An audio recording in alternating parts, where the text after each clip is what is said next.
राम राम जी। आज है डे 50 अपने वर्कआउट का। अब ओपन कर रहे हैं ब्रश। अब ओपन पियेंगे 1 गिलास गर्म पानी। अब ओपन थोड़ी देर करेंगे दौड़ भाग। अब ओपन मारेंगे टेंट बैठा।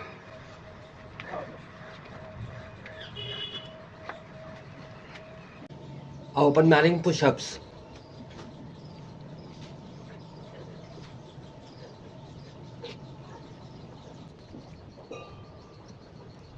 ओपन थोड़ी देर करेंगे मेडिटेशन। ओपन करेंगे थोड़ी देर व्यायाम। ओपन करेंगे ओम। ओपन खाएंगे 2 बादाम। अब अपन पी रहे हैं ओट्स वाला दूध।